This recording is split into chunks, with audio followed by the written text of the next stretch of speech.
Glad you're here with us. We're going to begin with a progress report on cleaning up one of the worst environmental sites in western New York. All the waste at the former Tonawanda Coke property caused concerns for decades. And while there is still a lot left to do at the nearly 90-acre brownfield site, it has gone through quite the transformation. We'll show you some of the numbers here. As of today, crews have removed more than 44 million pounds of waste and scrap from the property. That includes 5,300 tons of hazardous waste, 3,600 tons of materials containing asbestos. They've also treated some 10 million gallons of water. The property is now owned by the Riverview Innovation and Technology Campus. Its developer will spend tens of millions of dollars on the cleanup. Most of the actual structures that you can see in this prior drone video are actually gone now, but there is still a lot left to do with all the waste in and around those former buildings.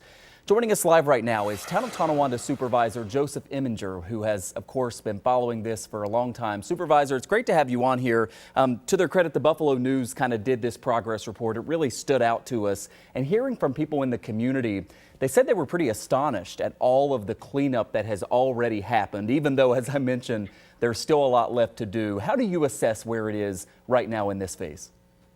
Well, as you indicated, Michael, it really is astonishing all of the work that has been done in just a really short time period.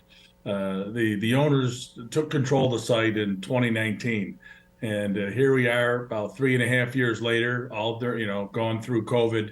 And now we're at the point now where we're talking about a timetable to get buildings going up on the site. So this was a story, as I alluded to last week in my annual State of the Town address, where back in 2018, when they shut down, people were telling me it would be 10 years at least until we were able to get a new building on that site.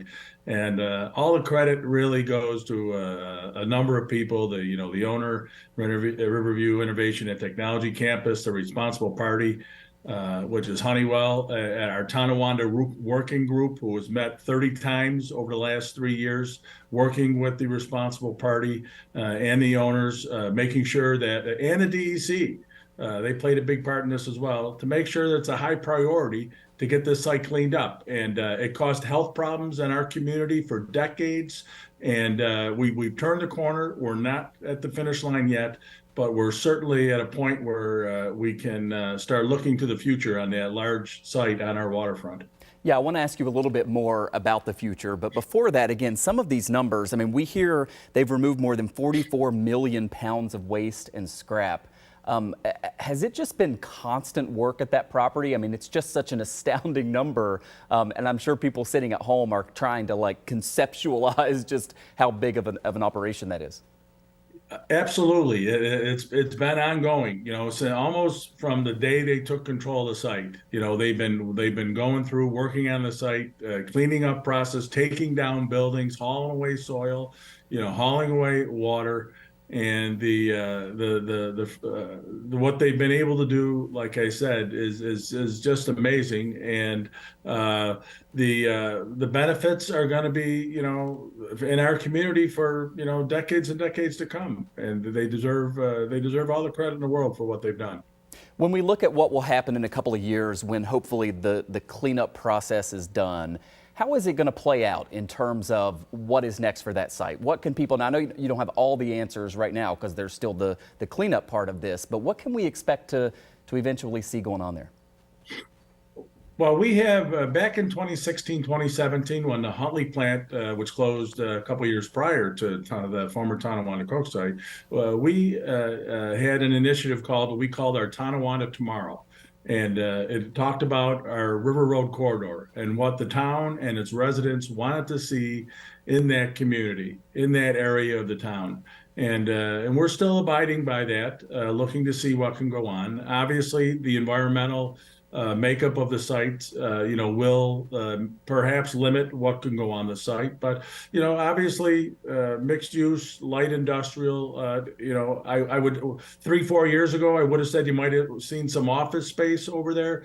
the office market, due to COVID, is going through some rough times right now. So, maybe there might not be as much office development over there as we would have had 3, 4 years ago. But I think some sort of mixed use, light industrial on that site is certainly a strong possibility. Finally, sir, I'm almost out of time, but again, as we heard from folks, the environmental activists and neighbors there who have really praised the progress that's happened at that site, in the context of that, can you assure everyone who lives near there and people watching that the cleanup is being done in such a way that there is no further concern about environmental impacts?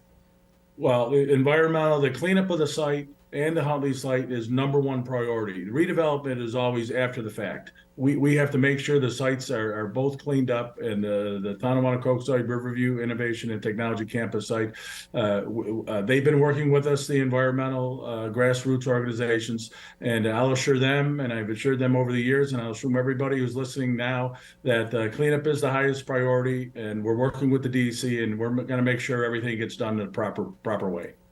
Joseph Emminger is the Town of Tonawanda supervisor. Sir, it's a positive update after so many years of negative stories at that site. We appreciate you coming on. Thank you very much. Have a good night. All right, you do the same.